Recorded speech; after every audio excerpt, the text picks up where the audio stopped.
Big man ting, smash a like button and subscribe. Oh no, oh no. It looks like there might be some fire in the yard there between Dillian Whyte and Hearn. Now, what do we know? I reported yesterday on Hearn's reaction to Wilder vs Fury 2 Merkage. And essentially Hearn said what you see on your screen now. He said, no need for a third, let's go straight to it in the summer. #undisputed. Anyway, 2-2s. I was on the fence with that. I'm not bothered whether it happens this summer or next summer. All good with me. Anyway, Dillian Whyte comes through and replies to Hearn's tweet and says, how about doing what's right and forcing him, i.e. Fury, to fight me first as the #1 challenger. Boom.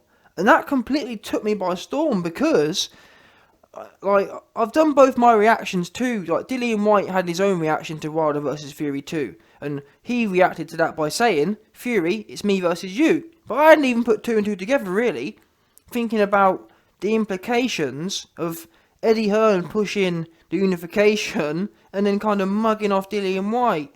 And if I'm honest, I've actually backed Dillian Whyte on this one.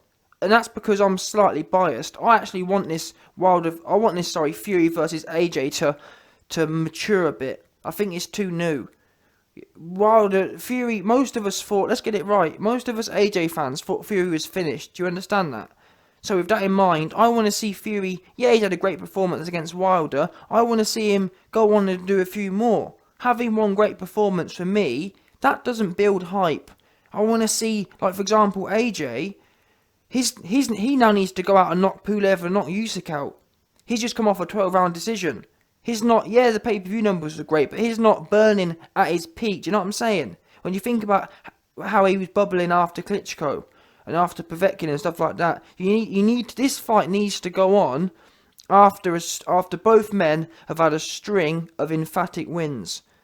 That's what, in my opinion, that's how you build the ultimate fight. Now, I guess from Eddie Hearn's point of view, Saudi, they're not really good businessmen in as much as they're just happy to throw money around. But I'm talking about absolute maximization.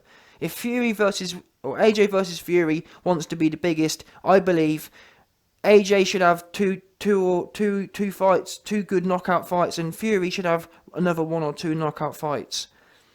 And with that in mind, Dillian Whyte slips in there nicely. Now, Dillian Whyte versus Fury could go the other way, but it's a great fight to build. Imagine that. Imagine the winner of Dillian Whyte versus Fury then fighting AJ. It only makes a unification fight bigger. And I think what's important is, I've seen a lot of people, when I said about the unification happening next year, a lot of people were saying, oh, YB, we've waited ages for this, let's just get it on. I think you lot forget that I'm talking about, we're not talking, Wilder's, as of now, out of the situation. I think a lot of people are anxious because they're used to dealing with Wilder, where it's always uncertainty, or not even uncertainty, where it's blatantly obvious it's not happening. But with Fury, if Fury comes out and signs a contract or whatever, or comes out and says, yeah, we're going to do this, do that, and then get it on, we don't have to have that anxiety. A lot of the reason people want it now is because they think they're not going to get it at all. I believe we're going to get it. We do have to give Fury credit. The Fury ain't no Wilder. Fury has been in there with Vlad. Yeah? Same as AJ. Fury has been in there with Wilder twice, and he just bullied Wilder. See what I mean? He ain't no Wilder. The reason Wilder was so sceptical in terms of taking the AJ fight was, Wilder's never dared go in there with anyone with power. Has he? Ever. And that was been his Achilles heel. That's the whole reason we've kind of not even trolled him. The whole reason Wilder had a question mark next to his name was because he never dared go in there with someone with power. He ducked Vlad. Fact. He ducked Vitali. Fact. He ducked Dillian Whyte. Fact. He ducked... See what I mean? But we can't... I'm sorry, you can't say that for Fury. You can't. And I've always, in the back of my mind... In fact, I think I've even said it on here. I've always thought that Fury's plan was to come back, get the WBC, and then go into the ultimate unification fight. And I don't see, yeah, it would have been nice for Fury just to fight AJ anyway, but in reality now, it does make more sense. It does make more sense doing it this way, where Fury has a belt now, does it not? Especially when he wins it in that kind of fashion. The AJ fight versus Fury would have been good anyway, but thinking about it, like, let's get it right. After the Wallin fight, we thought Fury was finished.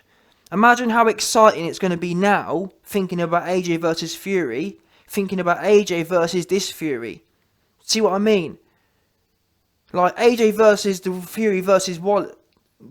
AJ versus the Fury who fought Wallin. That would have been fun to see Fury get splattered, but it wouldn't be the kind of competitive nature, would it? This for me is now more exciting than Fury and than AJ and Wilder, competitively speaking. Because initially, the whole reason AJ versus Wilder was interesting was because it was the two athletes. But now we know Fury does have the athletic element about him. He's just bashed an athletic man all around the ring, like he was nothing.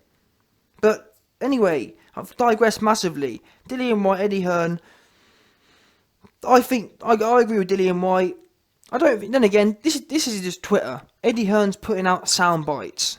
But then again, I'm sure if Eddie Hearn had the option, it appears that he's going to go for unification. But I don't think it's going to happen anyway.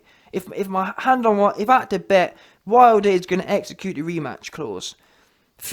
Eddie Hearn saying there's no need for a third. Well, Eddie, you know, I'm not sure what Al's done to your head, but you know that rematch clauses. You know that Wilder versus Fury had a massive rematch clause in there, so it's no good. It's not. You can't just say there's no need for a third, because if Wilder wants one, he's getting one, and it'll be very. The only way there's not going to be a third is if Deontay Wilder is a Nassim Hamed. That's the only way it's not going to be a third, where he could just completely lose his head, which is a possibility. I'm probably 25% sure that Wilder's a bit of a Nassim Hamed who gets beat once and just can't recover psychologically, because he does have that demeanour about him. He did think he was genuinely anointed. My grandmama, oh man, I'm anointed. We've heard him say it a million times, and now he's just been whooped by the self-proclaimed pillow fist. Imagine that. Imagine a man who's anointed he hasn't just been unravelled by Mike Tyson. He's been unravelled by a self-proclaimed pillow fist. That's what, do you know what I mean? It's going to take some serious whatever to come back in there. But anyway, there's a lot of question marks at the moment, but I understand Dillian Whyte basically saying that he wants, no matter what Fury and Wilder rematch goes on, he wants Eddie Hearn to be not talking about unification. He wants Eddie Hearn to be pumping the WBC mandatory situation. However, what I will say is this. What do we know? Unifications do supersede mandatories. So from Eddie Hearn's point of view, he might be saying that, listen, this might be the only way we can... Oh no, actually that's a lie. I was about to say unification might be a way that we can force the fight, but that's not true. Unifications can't be forced. Mandatories can. So I don't know. I'm not so sure either way. I'm all over the place on this one, but I would like to see, personally speaking, I'd rather see Fury versus Dillian Whyte, because someone, in my opinion, that fight, someone's going to win that fight in devastating fashion, or it's going to be a cracking fight. That therefore, especially being another UK blockbuster, Fury versus Dillian Whyte, a massive UK blockbuster. Imagine that, and then you've got AJ taking out Usyk and Pulev. Yeah, they're not as big, but still, taking out two good solid competitors. And then they come together. That makes more sense to me, and I'm happy to see them. You got to remember, guys, we're boxing fans at the end of the day, and I know we want unification, but why rush it? If we know it's coming in a year from now, I'd rather sit here and watch Dillian Whyte versus Fury in 6 months' time. I'd rather watch AJ versus Usyk in 6 months. You know what I mean? I'd rather, as long as we know it's coming, I'd rather let it build. It's almost like, I don't know. Well, I was gonna be coarse and describe some different things, but I don't want to end up like a certain YouTube channel, so I won't get too sexual about it. But yeah. Anyway, Dillian Whyte is a little bit in his feelings. He wants Eddie Hearn to be pushing for him. But one thing I will tell Dillian is this. Like I made a video the other day. Dillian, you've got to start taking your own career into your own hands. What's going on with this legal situation? Rather than looking to Eddie Hearn, you've got money. You've got big man money now. Why aren't you, or even if, I'm not saying even to not involve Eddie Hearn, why aren't you going to Eddie Hearn and telling Eddie Hearn, let's start some legal proceedings? Because if you genuinely have a claim, push your claim then. Lennox Lewis did it. This other guy did it. Push the claim. I'm getting irritated with you're moaning on social media constantly, but you're not doing nothing in legal terms. I don't know whether you're trying to save money or whatever. All I can say is I don't want to see it on social media no more. Because it's proven, there's a precedent set. You can, if people don't give you what you want in this game, in terms of mandatories, you can sue. Therefore, if you're not doing that, then I don't know what you want us to do. It's no good tweeting people. Get going with the lawyers. That's how I'm going to end that. If you want it, go and get it. Because if you haven't learnt by now, 3 years later, that you're not going to get nothing by sitting and waiting with your hands open on your knees, then I'm not sure what else to say. Go get the lawyers involved again. That's my advice.